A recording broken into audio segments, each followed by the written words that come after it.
3.10.10.72. Di sini saya akan membahas mengenai salah satu tes kognitif, yaitu mengenai tes SPM atau Standar Progressive Matrix.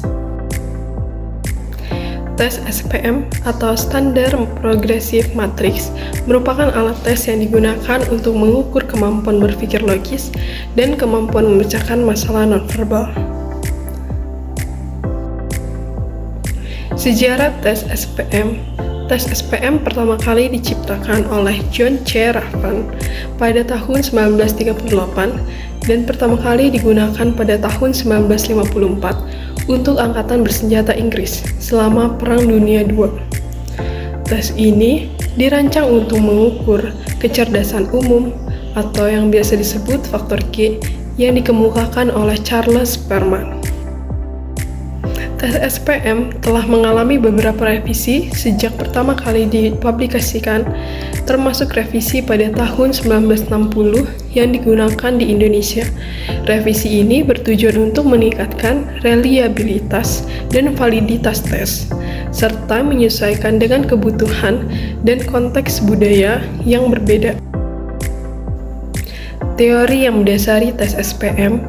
Tes SPM didasarkan pada teori faktor G yang dikemukakan oleh Charles Perman pada awal abad ke-20. Teori ini menyatakan bahwa kecerdasan umum atau faktor G merupakan kemampuan dasar yang mendasari semua bentuk kecerdasan lainnya. Faktor G diyakini sebagai kemampuan untuk berpikir logis, memecahkan masalah, dan belajar. Tes SPM untuk mengukur faktor G dengan menggunakan tugas-tugas nonverbal yang membutuhkan kemampuan untuk memahami pola, mengidentifikasi hubungan, dan menyelesaikan masalah spesial. Tujuan dan fungsi SPM. Tujuan utama tes SPM adalah untuk mengukur kemampuan berpikir logis dan kemampuan memecahkan masalah nonverbal. Tes ini digunakan untuk yang pertama, penempatan pendidikan, menempatkan siswa di kelas atau program yang sesuai dengan kemampuan mereka. Yang kedua, seleksi karyawan. Menilai kemampuan kognitif calon karyawan terutama untuk posisi yang membutuhkan kemampuan berpikir logis dan memecahkan masalah. Yang ketiga, penelitian psikologi, mempelajari perkembangan kognitif, perbedaan individual, dan efek dari berbagai intervensi. Aspek-aspek yang diukur dalam tes SPM. Tes SPM mengukur beberapa aspek penting, termasuk yang pertama itu kemampuan analitis, kemampuan untuk mengidentifikasi pola dan hubungan dalam informasi yang diberikan. Yang kedua, kemampuan sintesis, kemampuan untuk menggabungkan informasi yang berbeda untuk membentuk kesimpulan yang logis.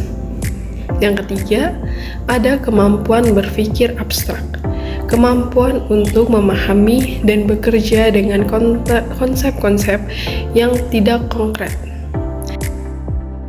Yang keempat, ada kemampuan berpikir spesial, kemampuan untuk memvisualisasikan dan memanipulasi objek dalam ruangan. Yang kelima, ada kemampuan berpikir sistematis, kemampuan untuk berpikir secara terstruktur dan logis. Nah, yang terakhir itu ada administrasi tes SPM. Administrasi tes SPM umumnya dilakukan oleh seorang psikolog atau profesional yang terlatih.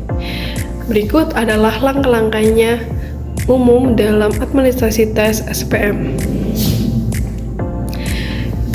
Instruksi. Peserta diberikan instruksi yang jelas tentang cara mengerjakan tes.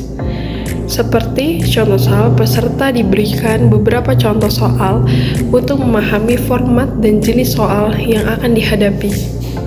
Yang kedua, waktu pekerjaan. Peserta diberikan waktu yang terbatas untuk menyelesaikan tes. Yang ketiga, ada pengecekan jawaban.